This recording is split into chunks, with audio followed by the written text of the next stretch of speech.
आज पूरे विश्व में ग्लोबल रिसाइकलिंग डे मनाया जा रहा है। आपको बता दें कि हर साल इस दिन को वैश्विक स्तर पर 18 मार्च को रिसाइकलिंग के महत्व के बारे में जागरूकता बढ़ाने के लिए मनाया जाता है। इस दिन को मनाए जाने का मुख्य उद्देश्य अपशिष्ट को एक महत्वपूर्ण संसाधन के रूप में स्थापित करना है। इसी मौके पर देश के पर्यावरण मंत्री प्रकाश जावड़ेकर ने ट्वीट करते हुए लिखा है, recycle today for better tomorrow, यानी आज एक बेहतर कल के लिए रिसाइकल करें।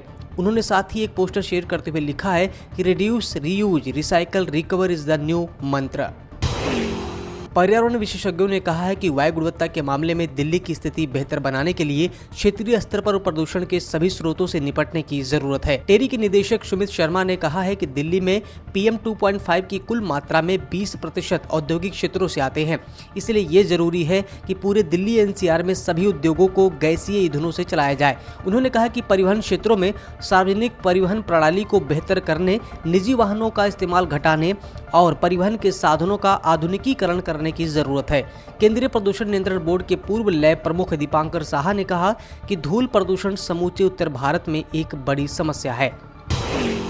केंद्रीय सड़क परिवहन और राजमार्ग मंत्री नितिन गडकरी ने लोकसभा में बड़ी घोषणा की। इससे यात्रा करने वाले लोगों को बड़ी राहत मिल सकती है। उन्होंने कहा कि 1 वर्ष के भीतर देश के सभी टोल बूथ हटा दिए जाएंगे। GPS इमेजिंग के आधार पर टोल का पैसा वसूला जाएगा। रोड की एंट्री पर कैमरा लगा होगा। जहां से जाओगे और जहां तक जाओगे उतना ही पैसा कटेगा। गडकरी ने यह भी कहा कि पिछली सरकारों के दौरान कई स्थानों पर शहरी इलाकों के भीतर टोल बनाए गए जो गलत और अन्यायपूर्ण है और इन्हें हटाने का कार्य 1 साल में पूरा हो जाएगा।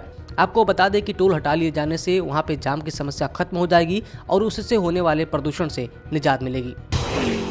उत्तराखंड में 1 अप्रैल से जंगल की आग पर काबू पाने के लिए 10,000 ग्राम प्रहरियों की तैनाती होगी। इनमें 5,000 महिलाएं होंगी।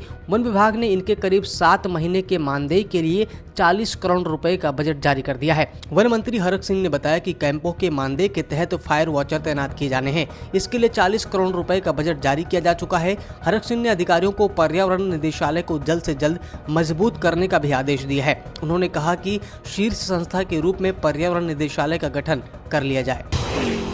नेशनल ग्रीन ट्रिब्यूनल ने 7 अप्रैल को आगरा के कुबेरपुर स्थित खत्तापुर पे पड़े 2 लाख टन कूड़े के निस्तारण के आदेश दिए हैं। पुराने कूड़े के साथ ही नए कूड़े का ठीक तरीके से निस्तारण करना होगा। निस्तारण न करने पर नगर निगम पर हर महीने 10 लाख रुपए का जुर्माना लगेगा।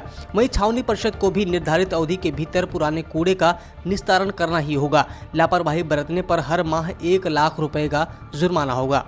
वहीं निगम और परिषद के अफसरों की जवाबदेही तय कर दी गई है। इन्हें दोषी मानते हुए कार्रवाई की जाएगी। NGT ने पुराने और नए कूड़े का ठीक तरीके से निस्तारण करने के आदेश दिए हैं। केंद्रीय मंत्री प्रकाश जावड़ेकर ने महाराष्ट्र सरकार पर कोरोना वायरस को अच्छे ढंग से न नियंत्रित करने के साथ ही टीकाकरण को सही ढंग से न कराने का आरोप लगाया है। प्रकाश जावड़ेकर ने ट्वीट कर कहा कि महाराष्ट्र सरकार को 12 मार्च तक 54 लाख कोरोना वैक्सीन भेजी गई थी, लेकिन उनमें से अभी तक केवल 23 लाख ही इस्तेमाल की गई हैं।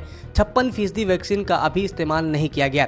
अब शिवसेना के सांसद राज्य के लिए और ज्यादा वैक्सीन की मांग कर रहे हैं। पहले कोरोना महामारी के दौरान राज्य में कुप्रबंधन देखने को मिला और अब वैक्सीन को लेकर ऐसा हाल है। पूरे देश में जानलेवा कोरोना वायरस की दूसरी लहर शुरू हो चुकी है। कोरोना के बढ़ते मामलों के मद्देनजर कई राज्यों ने अपने यहाँ पाबंदियां कड़ी कर दी हैं। दिल्ली से सटे नोएडा में 30 मार्च तक धारा 144 लागू कर दी गई है। गुजरात के अहमदाबाद में सिटी बसों का परिचालन बंद कर दिया गया है। पंजाब में 9 जिलों में नाइट कर्फ्यू रात 9 बजे से सुबह 5 बजे तक लागू कर दिया गया। भोपाल और इंदौर में रात्रि कर्फ्यू रात 10 बजे से सुबह 6 बजे तक रहेगा। महाराष्ट्र के नागपुर में 15 मार्च से 21 मार्च तक सख्त लॉकडाउन लागू कर दिया गया है। दिल्ली में कोरोना को लेकर मुख्यमंत्री अरविंद केजरीवाल ने आज बैठक की है। देश में 1 साल के भीतर कोरोना के सबसे अधिक मामले आज दर्ज किए गए हैं। स्वास्थ्य मंत्रालय की ताजा रिपोर्ट के अनुसार पिछले 24 घंटे में 35,871 नए कोरोना के केस सामने आए और इस दौरान 172 लोगों की मौत हो गई। अब देश में कोरोना के कुल मामले बढ़कर 1,14,74,605 हो गए हैं। कुल 1,59,216 लोगों की जान जा चुकी है। 1,10,63,000 लोग कोरोना से ठीक हो चुके हैं। देश में अब एक्टिव केसों की संख्या बढ़कर 2,52,364 हो गई है। कोरोना के 84% मामले महाराष्ट्र, केरल, पंजाब, कर्नाटक, गुजरात और तमिलनाडु से सामने आए हैं। इनमें अकेले 61.8% मामले अकेले महाराष्ट्र से हैं। देश के विभिन्न राज्यों में प्री मानसून गतिविधियां बढ़ने की संभावना नजर आ रही है। इसके कारण उत्तर से लेकर मध्य, दक्षिण और पूर्वी भारत तक बारिश की संभावना है। 21 और 23 मार्च के बीच दक्षिण भारत में केरल, तमिलनाडु के कुछ हिस्सों, दक्षिणी कर्नाटक, तेलंगाना के कुछ भागों और उड़ीसा, उत्तर प्रदेश और बिहार के कुछ स्थानों पर गर्जना के साथ बारिश होने की संभावना जताई गई है।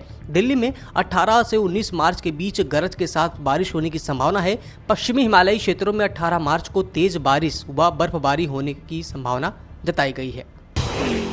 झारखंड के कई जिलों में मौसम का मिजाज फिर बदल सकता है। मौसम केंद्र ने पूर्वानुमान जारी किया है कि 19 और 20 मार्च को राज्य के कई जिलों में बारिश हो सकती है। 18 मार्च तक मौसम शुष्क और आसमान साफ रहेगा। 19 से आकाश में आंशिक बादल छाए रहेंगे। रांची सहित कहीं कहीं गर्जन के साथ कहीं कहीं हल्की बारिश हो सकती है। इसके साथ ही अगले 2 दिनों तक दिन और रात में तापमान में 3 से 5 डिग्री सेल्सियस तक की वृद्धि भी हो सकती है। सब्सक्राइब करें पर्यावरण पोस्ट।